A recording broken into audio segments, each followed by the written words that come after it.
Na videoaula de hoje, nós vamos ver a recursão de Levinson-Durbin no contexto de estimação de processos autorregressivos de ordem N. O que a gente quer fazer aqui? A gente quer gerar um processo autorregressivo de ordem N a partir de um processo estocástico estacionário em sentido amplo, gaussiano branco. Então, suponha que I de N seja um processo estocástico WSS, estacionário em sentido amplo, branco gaussiano. Tá? A gente vai querer passar esse processo E de N por um filtro recursivo para poder gerar o processo autorregressivo, uma função de transferência H de Z dada por 1 sobre A. Vou colocar o N grande para indicar qual é a ordem do processo de Z. A N grande de Z, e o sistema vai entregar na saída um outro processo estocástico, Y de N, autorregressivo de ordem N. Esse filtro aqui é linear.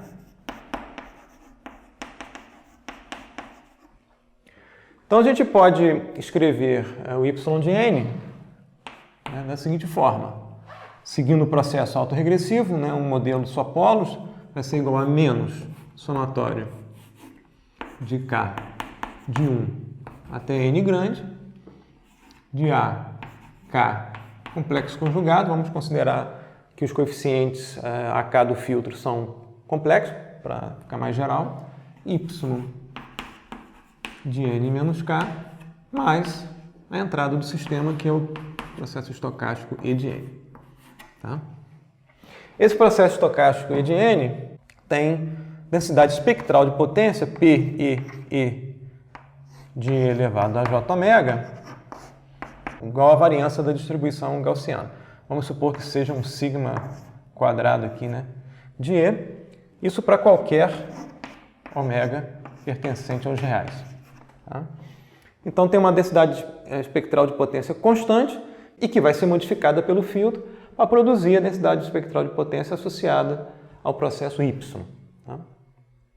Como a gente quer fazer estimação de processos AR, nós vamos supor que a gente conhece uma realização do processo Y, vamos supor também que a ordem do processo gerador é N, tá? A gente conhece de antemão a ordem necessária para gerar o processo, e vamos fazer um esquema de filtragem inversa, de modo a estimar os coeficientes do filtro de interesse. Então a gente conhece o Y de N,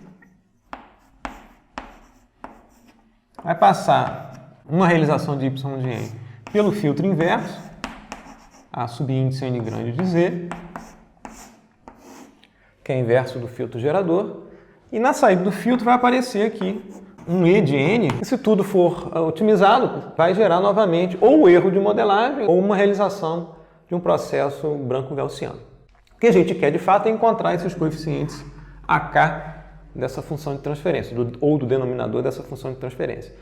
Então, no nosso caso aqui, a gente pode escrever o erro de N como o Y de N, dado por essa expressão aqui, Y de N mais o somatório de K desde 1 até N grande, de AK complexo conjugado, Y de N menos K. Agora é um sistema não recursivo, A saída E de N é dada apenas por uma combinação linear das entradas, sem depender da própria saída. E o que a gente quer fazer? A gente quer tornar esse erro aqui branco gaussiano, tá? Minimizar na média a energia desse erro para encontrar os valores de AK. Então a gente vai definir uma função custo como fez antes, J, dada pelo valor esperado de E de N, que multiplica o E conjugado de N. Isso aqui nada mais é do que o módulo ao quadrado de N, E que multiplica E complexo conjugado. E a gente vai querer resolver o seguinte problema de minimização. Fazer o mínimo com relação aos coeficientes AK da função custo J, que vai depender, de AK, uma vez que o E depende de AK, então o produto E conjugado vai depender também de AK. E a gente viu numa videoaula anterior que esse problema de minimização consiste em fazer o gradiente K, da forma como a gente definiu antes, da função custo igual a zero. Se a gente conseguir resolver essa equação, vai resultar, através das equações de Wiener-Hopf, nos coeficientes AK ótimos, que eu vou batizar aqui de AK O de ótimo. E se a gente filtrar uma realização de Y pelo filtro ótimo, a saída aqui vai ser um erro ótimo. Tá? Então, a gente teria aqui um erro ótimo, caso a gente esteja trabalhando nessa condição ótima.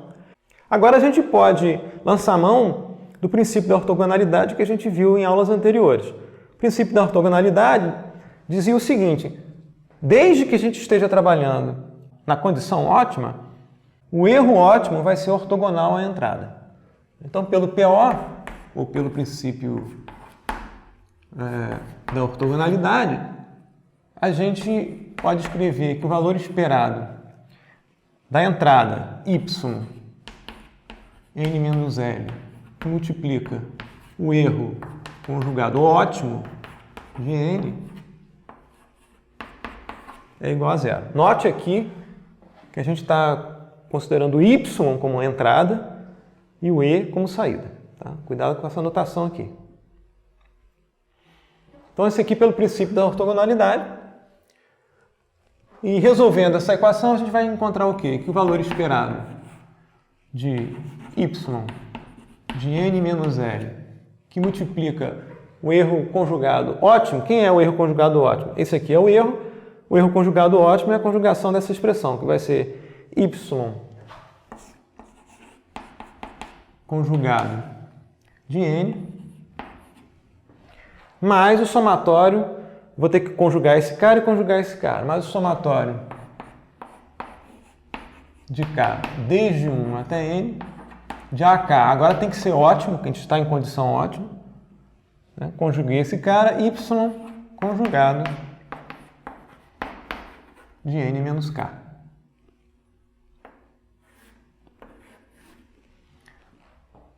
Isso vai ter que ser igual a zero, tá?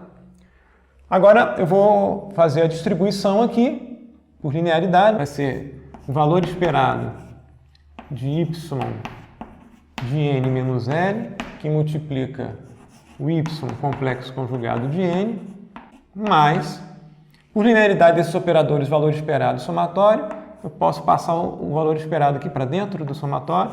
Somatório de k de 1 até n grande, de AK ótimo, valor esperado de y de n menos L, que multiplica y conjugado de n menos k. Isso vai ter que ser igual a zero. Agora a gente usa as definições que a gente viu anteriormente sobre função de autocorrelação. O valor esperado de y de n menos L, que multiplica y conjugado de n, é, por definição, a função de autocorrelação R, y. Como os processos são estacionários em sentido amplo, tanto o E quanto o Y, vai ser a diferença entre esse argumento e esse argumento. Só vai depender da diferença temporal, né, de medida desses dois processos. Então, isso vai ser menos L, tá? Mais somatório de K de 1 até N grande, de AK ótimo. Novamente aqui, esse valor esperado nada mais é do que a função de autocorrelação R, y. O processo é estacionário em sentido amplo, então vai ser a diferença entre esse argumento e esse argumento, que vai ser K menos L. Isso aqui vai ter que ser igual a zero, né? Por causa do princípio da ortogonalidade. Se a gente fizer a avaliação para L de 1, 2 e assim por diante até N, a gente pode escrever essa equação de forma matricial, escrevendo a matriz de autocorrelação RY, que multiplica o vetor que a gente quer encontrar, A aqui, ótimo, tá? E vai ser igual a um outro vetor R, YY, tá? Avaliado aqui nesses L pontos, tá? Aqui a gente pode lembrar, né, que o R, YY de tal é igual ao R conjugado YY de menos tal. Tá? Então a gente pode remover esse valor negativo de L aqui fazendo a conjugação da função de autocorrelação. E se a matriz de autocorrelação for invertível, a gente pode encontrar os valores A ótimos fazendo R YY inversa, que multiplica o vetor R YY, que contém valores da função de autocorrelação. Uma vez resolvida essa equação e encontrados os valores ótimos, a gente pode se perguntar, ok, estando em condição ótima, qual é o valor da função custo nessa condição? Quem é o J mínimo para a ordem N? Pela definição, vai ser o valor esperado de E ótimo que multiplica E ótimo conjugado.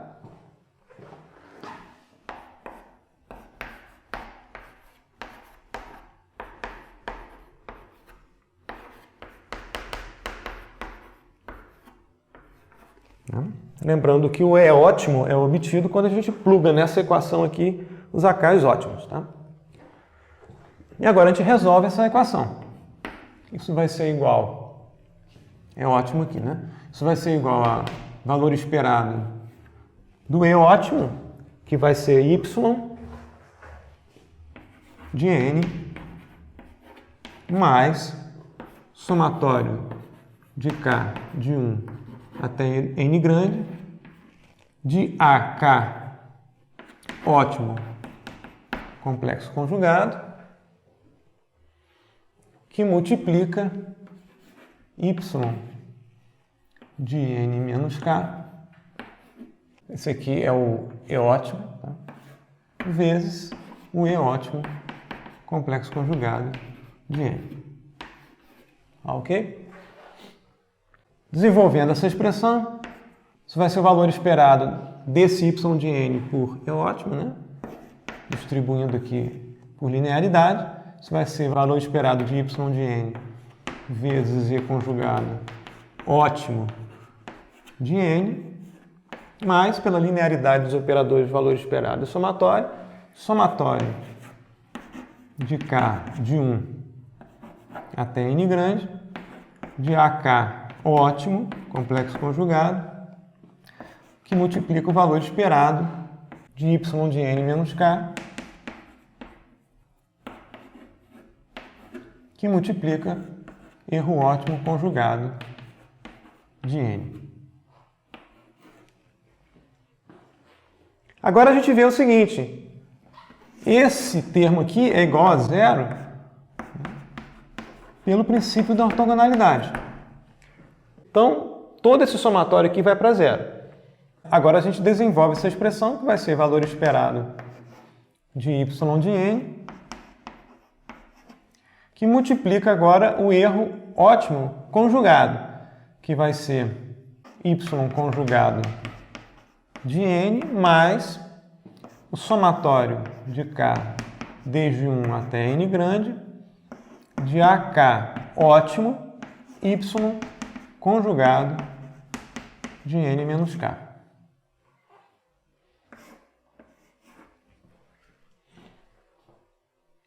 Agora a gente distribui o valor esperado entre essas duas parcelas.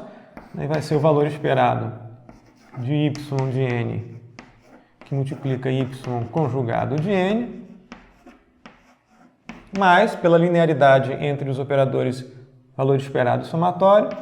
A gente pode escrever somatório de k de 1 até n grande, de AK ótimo, valor esperado de y de n, que multiplica y conjugado de n menos k. Ora, esse primeiro termo nada mais é do que a função de autocorrelação de y, R, y, de zero. Esse argumento menos esse argumento, porque o processo é estacionário em sentido amplo. Mas o somatório de k desde 1 até n grande, de AK ótima. Esse valor esperado é a função de autocorrelação de y, né, avaliada aqui, esse argumento menos esse argumento. Né? Então, RY e Y de K. Então, a gente tem uma expressão para o J mínimo, N, que é o mínimo da função custo na condição ótima, e as equações de Wiener-Hopf, que permitem calcular o valor ótimo dos coeficientes. E qual é o nosso objetivo agora? Nosso objetivo é, uma vez conhecidos os coeficientes ótimos para a ordem n, obter os coeficientes para a ordem n mais 1, aumentar a ordem de uma unidade, sem ter que refazer as contas. A gente obteve essas duas equações, as equações de Wiener-Hopf para obter os coeficientes ótimos, e a equação do mínimo da função custo na condição ótima. Agora a gente vai tentar escrever de forma matricial essas duas equações juntas. Vamos, para facilitar a nossa vida, simplificar a notação. Nós vamos simplesmente denotar por R o R YY. E o AK ótimo, nós vamos denotar apenas por AK. Tá? Mas fiquem com a ideia na cabeça de que a gente está trabalhando em condições ótimas. Então a gente pode reescrever essas duas equações como aquela de lá.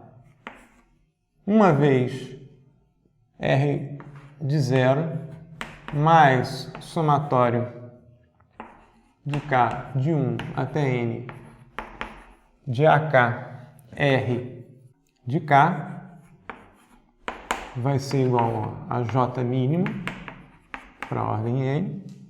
E a outra equação vai ser R de menos L mais somatório de K de 1 até N grande de AK R de K menos L é igual a 0. A gente vai trabalhar com essas duas equações com notação simplificada agora. Agora vamos tentar escrever essas duas equações num único produto matriz vetor igual a vetor. Tá? Então a gente pode tentar fazer o seguinte. Começar com essa equação, montar aqui uma matriz em um vetor. O primeiro elemento vai ser 1. Os outros elementos, né, para variação de K aqui, 1 até N, né, A1, A2, A3, e vão ser multiplicados por R1, R2, R3. Tá? Então os coeficientes aqui são A1, A2 e assim por diante, até o AN. Tá? E eu posso escrever como R0, primeiro elemento da primeira linha, aqui vai ser o R1, R2, e assim por diante, até o Rn. O produto dessa linha por esse vetor coluna, né, vai ser igual ao primeiro elemento do vetor resultante aqui, que é o J mínimo para a ordem N. Concorda? Uma vez R0, ou seja, R0 vezes 1, R1 vezes A1, R2 vezes A2, até Rn vezes AN. Vai ser igual ao J mínimo de N. Agora eu vou montar a matriz para a segunda equação. Lembrando aqui que o R de menos L, né, por propriedade, é igual ao R complexo conjugado de L, uma vez que os processos são estacionários em sentido amplo, uma vez que o processo Y é estacionário em sentido amplo. Então, se a gente fizer a avaliação, eu apaguei aqui, mas a L era avaliado para 1, 2, 3, até N. Então, para L igual a 1, a gente teria R de menos 1, né, mais somatório de K de 1 até N grande, de AK, que multiplica R de K menos 1. L é igual a 1. Então, isso aqui é R1 conjugado de 1, por essa propriedade, mais A1, que multiplica R, 1 menos 1, 0, né? Mais A2, que multiplica R K igual a 2 e L igual a 1, isso aqui vai ser 1 e assim por diante, né?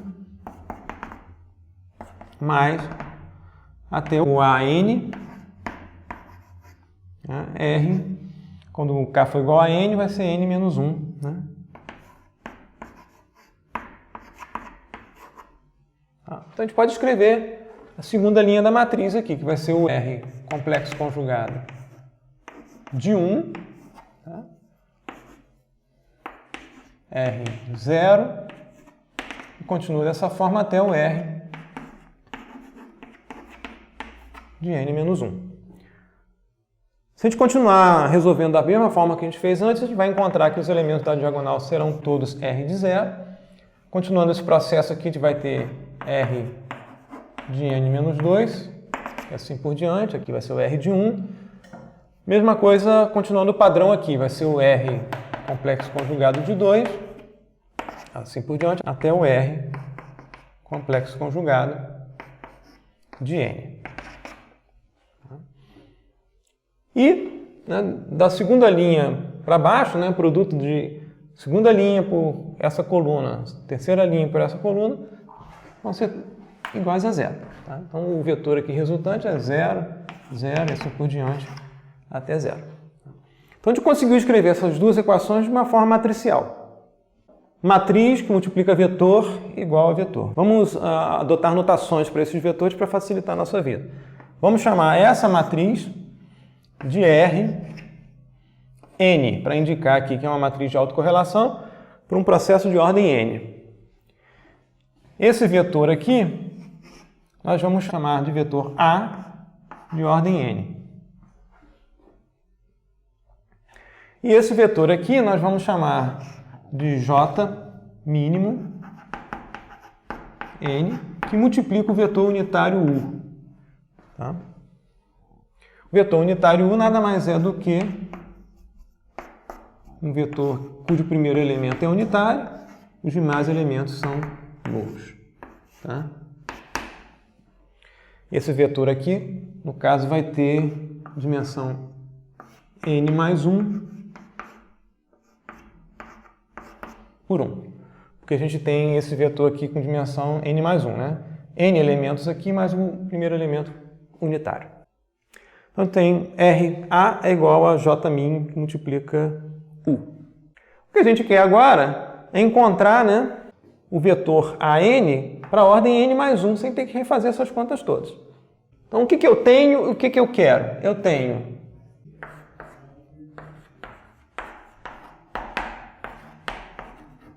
o AN, o vetor com os coeficientes ótimos de A até a ordem N. Tá? Conheço o J mínimo para a ordem N. Note que uma vez conhecido o vetor de coeficientes ótimos, obter o J mínimo nada mais é do que fazer o produto dessa linha por essa coluna, que vai dar o J mínimo. Tá? E os elementos dessa matriz nada mais são do que elementos da função de autocorrelação de Y, aproximados de alguma forma. O que eu quero? Eu quero obter o AN mais 1, né, e o J mínimo em N mais 1, sem ter que refazer as contas. Eu quero obter o AN N mais 1 de uma forma recursiva, daí o nome recursão de Leveson-Dubin. Como é que a gente vai proceder? Em princípio, eu gostaria de fazer o Rn mais 1 multiplicado pelo A ótimo aqui, N mais 1, vai ser igual ao J mínimo N mais 1, U de dimensão apropriada. Isso aqui eu conseguiria fazer, né, sem problema se recomputasse todos os valores aqui e fizesse as contas novamente. Mas o que eu vou fazer? Eu vou construir essa matriz como sendo a matriz anterior, o R de N, né, por blocos aqui. Né. Só para lembrar, os elementos aqui nas extremidades são R0, Rn, né, R conjugado de N, R de 0. Tá. Estendendo essa matriz, né, uma coluna em uma linha, seguindo o padrão, isso vai ser o R conjugado de n mais 1, tá? Aqui vai ser o R de 0 e aqui vai ser o R de n mais 1, tá? Então, eu estendi essa matriz aqui é a matriz R de ordem n mais 1, tá? Esse cara eu não conheço, então eu vou colocar aqui as informações que eu conheço. Vou criar um vetor estendido, que vai ser o vetor AN, tal qual ele foi definido aqui, tá? E o último elemento aqui eu vou colocar como 0. Tá? Então, eu estou estendendo artificialmente esse vetor, né, mas sem saber qual é o último elemento aqui. Não necessariamente os primeiros elementos do vetor AN mais 1 vão ser iguais a esses elementos aqui, não. Isso não é verdade. Quando eu recomputar os valores ótimos de A aumentando a ordem de uma unidade de tempo, eu posso mudar esses valores todos aqui, tá? Exceto o primeiro, que eu quero que o sistema tenha um polinômio característico mônico, tá? Então, eu vou criar um vetor que eu vou chamar aqui de chapéu, o A chapéu de n mais 1, que seria uma versão parcial, digamos assim, intermediária do vetor de fato, que eu quero encontrar, que é esse aqui, que vai ser igual ao J mínimo de ordem n, 0, 0, 0, quer dizer, o mesmo vetor J min que multiplica U, que eu vou estender agora de uma unidade e chamar de gama n, o último elemento aqui.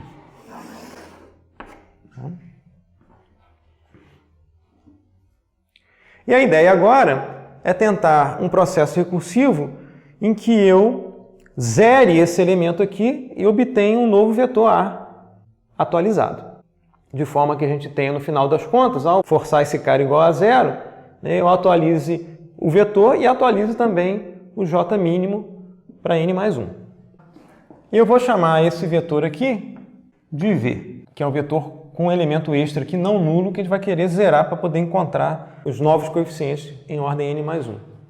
Agora, o objetivo é encontrar esses valores sem ter que refazer as contas todas. A ideia é tentar encontrar um método em que eu tente zerar o gama n, né, de forma a recomputar de forma recursiva os coeficientes ótimos a n mais 1, né, e atualizar o J mínimo para a ordem n mais 1. Né. Agora a gente vai lançar a mão de propriedades que a gente viu antes da matriz R. Para qualquer ordem, a matriz R, vamos supor que a ordem n mais 1, é hermitiana Toeplitz. O que isso significa? Significa que o R de n mais 1 pode ser escrito como matriz de comutação C, que multiplica matriz Rn mais 1 complexo conjugado, que multiplica a matriz de comutação C transposta. Lembrar que a matriz C de comutação nada mais é do que uma matriz cujos elementos da contradiagonal são unitários e os demais elementos são nulos. Aqui a ordem da matriz C vai ter que ser compatível com a ordem da matriz Rn mais 1. No caso da aplicação da matriz C a um determinado vetor, o efeito é você reverter a ordem dos elementos do vetor. E outra propriedade que a gente vai utilizar da matriz R é que R de n mais 1 é igual a R conjugado de n mais 1. Agora a gente pode escrever essa equação substituindo R de n mais 1 por essa expressão aqui. Então a gente vai ter que C, que multiplica R de n mais 1, complexo conjugado, C transposto, que multiplica o A chapéu de n mais 1. Lembrar que o A chapéu é o A parcial. Primeiros elementos a gente conhece para a ordem n e acrescentou um elemento nulo. Vai ser igual ao vetor V assim definido. Vetor do lado direito como estava, completado aqui com o elemento gama n que a gente quer forçar igual a 0. A aplicação da matriz C transposta a qualquer vetor vai produzir um vetor, mas com os elementos revertidos em ordem. Eu vou denotar por A chapéu, seta para a esquerda, para denotar que a gente reverteu a ordem dos elementos do vetor A chapéu. Se a gente multiplicar agora ambos os lados por C transposto, a gente vai obter a seguinte equação. Como R asterisco é igual a R, R de n mais 1 que multiplica A, chapéu, coeficientes revertidos, de n mais 1, vai ser igual a C transposto. C transposto que multiplica C, né? Lembrar por propriedade que C transposto que multiplica C é igual a matriz de identidade. Tá? Então, C transposto que multiplica C é a identidade, né? R asterisco é igual a R, isso aqui é um vetor A com os coeficientes revertidos, setinha para mostrar que os coeficientes são revertidos. C transposto que multiplica V, que vai ser o vetor V com coeficientes revertidos. Tá? Só para esclarecer, se eu tenho um determinado vetor W com coeficientes W1 até Wn, W1, W2 e assim por diante, tá? Fazer C ou C transposto que multiplica W, né? Resulta aqui em Wn, Wn-1 e assim por diante, até aqui o W1. A reversão dos coeficientes significa fazer um flip, né?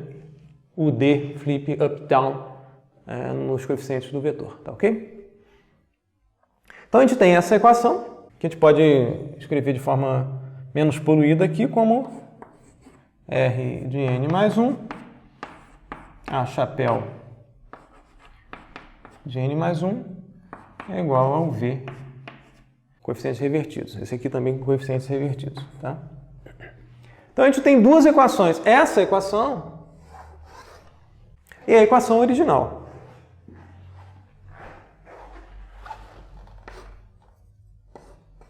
R de n mais 1 que multiplica A vetor n mais 1 somente chapéu, sem qualquer reversão dos coeficientes, é igual ao vetor V sem qualquer reversão dos coeficientes. Pulo do gato agora é lembrar de propriedades da estrutura látice.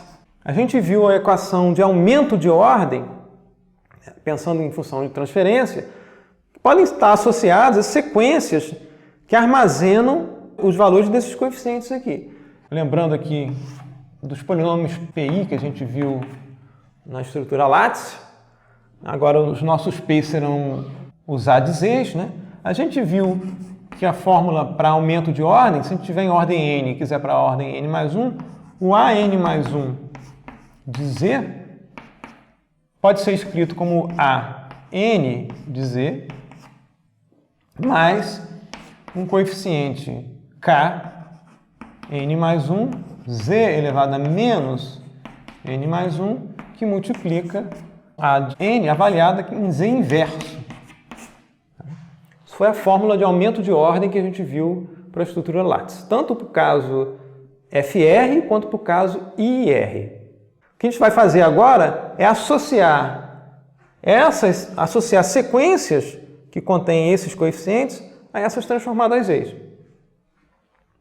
Nosso caso aqui, a gente vai tentar associar esse A de n mais 1 aos coeficientes que a gente quer encontrar, que é o A de n mais 1 sem o chapéu, né? Associado à equação que eu gostaria, de fato, de resolver. Encontrar esses caras aqui ótimos. Esse A de n, né, eu vou associar aqui a versão de A de n estendida com zero. Então, esse cara aqui eu vou associar ao A chapéu de n mais 1.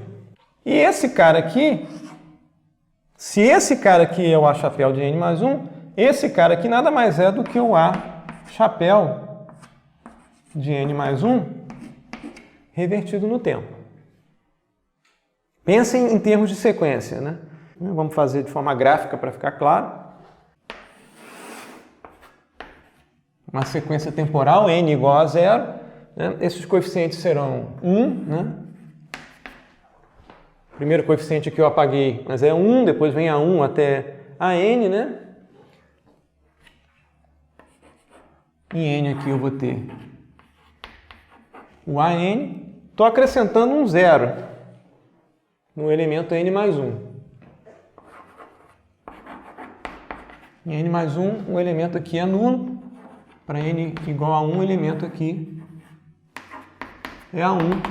Isso vai crescendo de A1 até a n, tá? E o último elemento aqui é 0. A n avaliado em z menos 1 nada mais é do que fazer a reversão temporal dessa sequência em relação a n igual a 0. Então eu teria aqui, só para esse termo ali, eu teria aqui 0, aqui seria o valor 1, aqui seria A1, para n igual a menos 1, para n igual a menos 2 seria o A2 e assim por diante, né?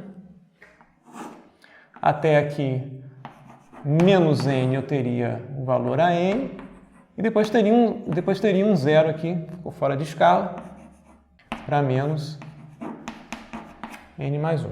Só avaliar a n em z elevado a menos 1, z inverso, é a reversão temporal. Eu estou fazendo agora um deslocamento de n mais 1. Então, esse cara é igual a esse cara aqui em termos de sequência. Agora, com deslocamento, né, eu obtenho, de fato, o termo todo aqui, sem a multiplicação por k de n mais 1.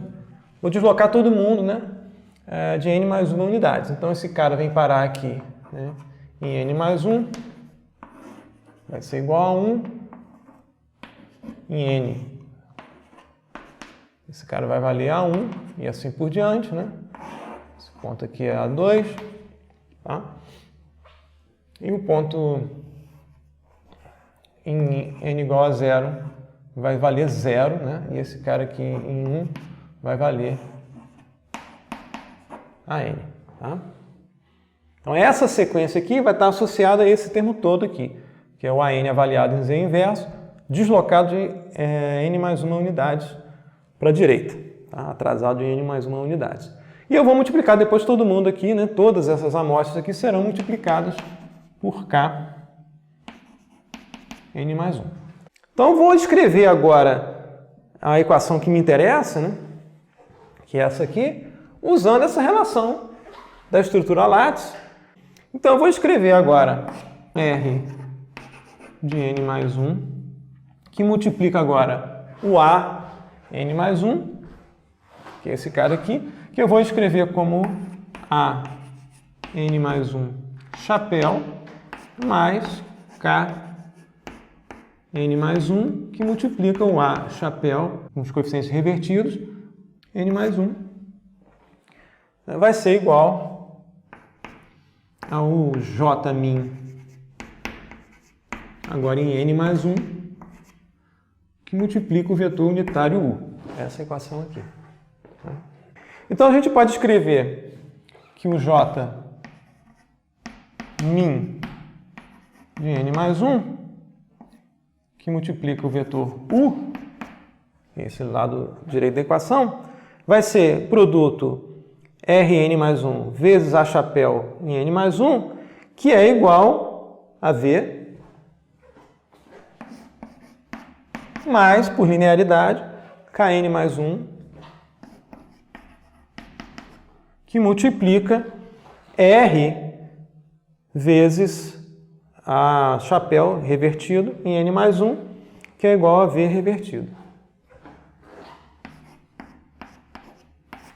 Lembrar que o V revertido, né, é esse vetor aqui com os coeficientes revertidos em ordem. Então, esse cara vai ser igual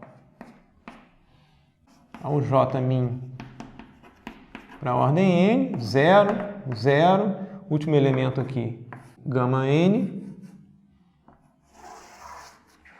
mais K n mais 1, que multiplica o próprio vetor com os elementos revertidos em ordem, ou seja, gama n, né, 0, 0, e assim por diante.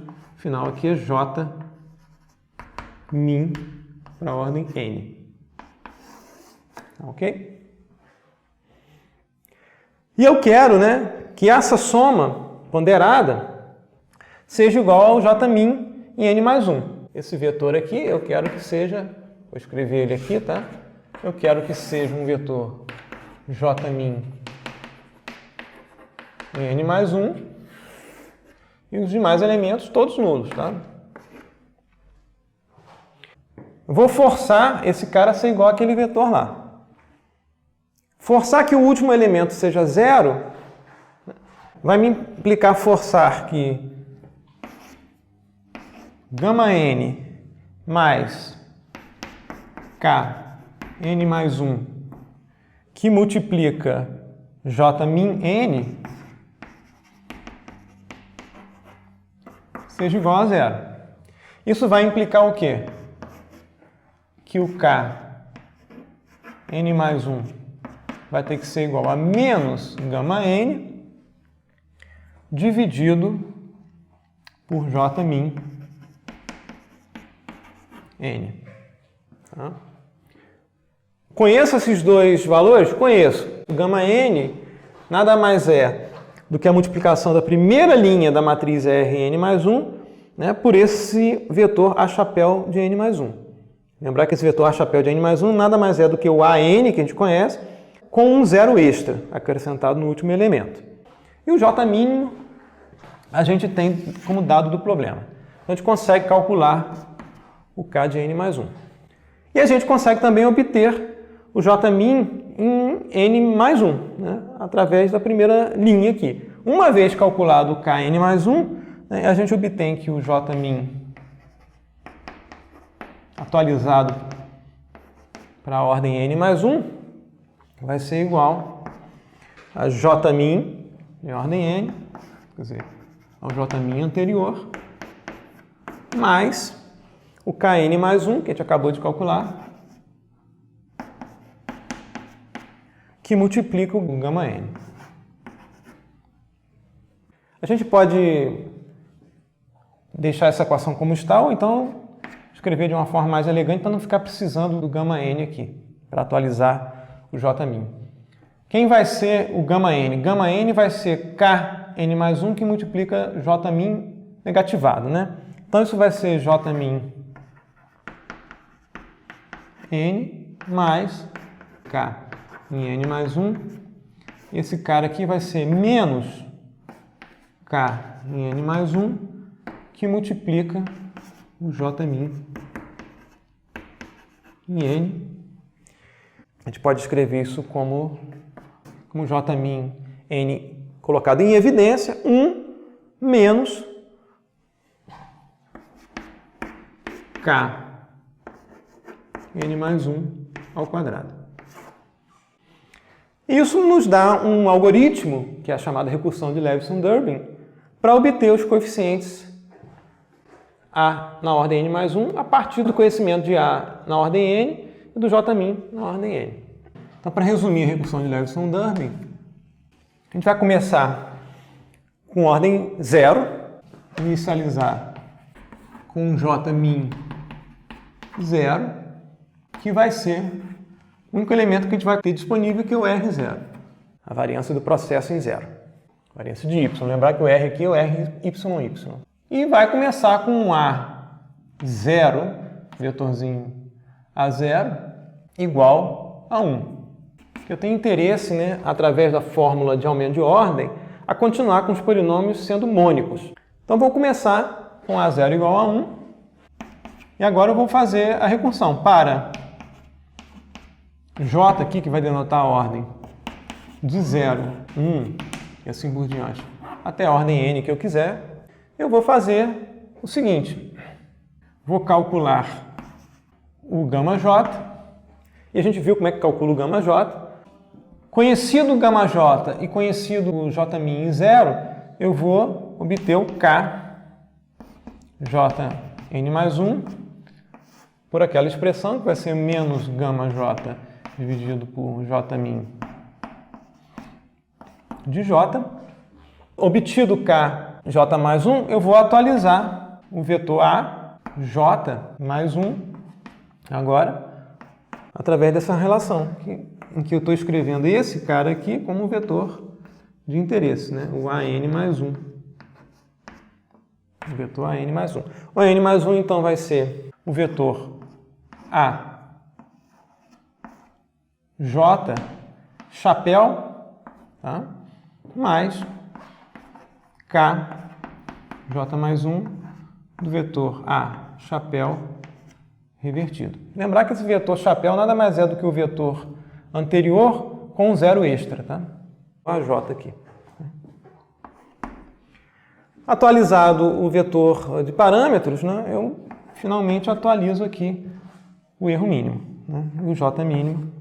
Agora, em J mais 1, vai ser igual ao J mínimo anterior, que multiplica 1 menos o K J mais 1 quadrado. Ou posso usar também essa expressão aqui. Tá? Então, essa é a recursão de Leveson-Dörbing, né, que nos permite atualizar os coeficientes do filtro ótimo de ordem J para a ordem J mais 1, e além disso, né, nos dá de lambuja os coeficientes da estrutura lattice. Para finalizar, vamos revisar os passos da recursão de Leveson-Dörbing. Primeiro, a gente inicializa a recursão com um vetor de coeficientes para a ordem 0, A igual a 1, e o J mínimo para a ordem 0 igual a R de 0, ou seja, a função de autocorrelação de y avaliado no leg igual a 0.